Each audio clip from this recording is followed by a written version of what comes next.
శ్రీ గురుభ్యో నమ. నేను మీ ప్రసాద్. మీరు చూస్తున్నారు ప్రసాద్ ఆస్ట్రాలజీ యూట్యూబ్ ఛానల్. ఈ వీడియోలో మనం 21 సెప్టెంబర్ రోజు సూర్యగ్రహణం ఉందా లేదా అని విషయాన్ని ఈ వీడియోలో మనం చూద్దాం. చాలామంది కూడా పర్సనల్గా నన్ను అడుగుతున్నారనమాట. 21 తారీఖు నాడు సూర్యగ్రహణం ఉంది కదా అని చాలామంది అడుగుతున్నారు. దానికి సమాధానంగా ఈ వీడియో ఉంది, చూడండి. శ్రీ విశ్వావసునామ సంవత్సరము భాద్రపద బహుళ అమావాస్య, ఆ రోజు ఆదివారము. మన దేశ కాలమానం ప్రకారంగా ఆ రోజు 21 సెప్టెంబర్ రాత్రి 11 గంటల నుండి తెల్లవారుజామున అంటే 22 సెప్టెంబర్ 2025 3 గంటల అంటే రాత్రి తెల్లవారుజామున 3 గంటల 23 నిమిషాల వరకు ఈ సూర్యగ్రహణం ఉందన్నమాట. అంటే జనరల్గా సూర్యగ్రహణం అనేది పగటిపూట ఉన్నప్పుడు మాత్రమే మనం ఆ గ్రహణాన్ని చూడగలము. ఇది రాత్రిపూట అంటే మన దేశ కాలమానం ప్రకారంగా ఇది మనకు రాత్రి 11 గంటల నుండి తెల్లవారుజామున 3 గంటల 23 నిమిషాల వరకు ఈ గ్రహణం ఉంది కాబట్టి ఇది మనకు కనపడదు. కాబట్టి మనము ఈ గ్రహణానికి సంబంధించినటువంటి ఏ నియమాన్ని మనం పాటించాల్సిన అవసరం లేదన్నమాట. ఇక ముఖ్యంగా ఈ గ్రహణం ఎక్కడుంది అంటే ఆస్ట్రేలియాలో ఉంది.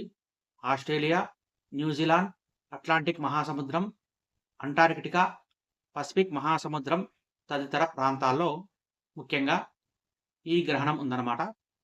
ఎవరైనా అంటే న్యూజిలాండ్లో కానీ, ఆస్ట్రేలియాలో కానీ, అలాగే ఈ పసిఫిక్ మహాసముద్రం పరిసర ప్రాంతాల్లో ఉండే దేశాల్లో ఎవరైతే మన భారతీయులు కనుక ఎవరైనా ఉంటే వాళ్ళు ఈ నియమాన్ని అక్కడ కాలమానం ప్రకారంగా పాటిస్తే సరిపోతుంది.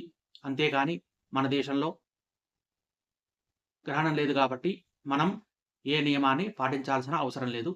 అలాగే ఇప్పుడు నడిచేటువంటి మహాలయ పక్షాల్లో ఆ రోజు మహాలయ అమావాస్య కూడా ఉంది కాబట్టి అది రాత్రిపూట వచ్చే గ్రహణం కాబట్టి మనకు సంబంధం లేదు కాబట్టి మనం ఈ మహాలయ పక్షంలో చేసుకునేటువంటి తీర్థ విధులన్నీ కూడా యథావిధిగా అందరూ చేసుకోవచ్చు. అలాగే గర్భవతులు కూడా ఏ రకమైన నియమాన్ని పాటించాల్సిన అవసరం లేదు. అయితే ఇంతకుముందు చెప్పినటువంటి ఆయా ప్రాంతాల్లో ఉన్నవాళ్ళు మాత్రం అక్కడ సమయాన్ని బట్టి వాళ్ళు అవసరమైతే ఆ నియమాన్ని పాటించుకుంటే సరిపోతుంది. ఇది ఈ సెప్టెంబర్ 21, 2025 రోజు జరిగే సూర్యగ్రహణం గురించిన విషయం అన్నమాట. కాబట్టి ఇది అందరూ కూడా తెలుసుకుంటారని ఆశిస్తున్నాను.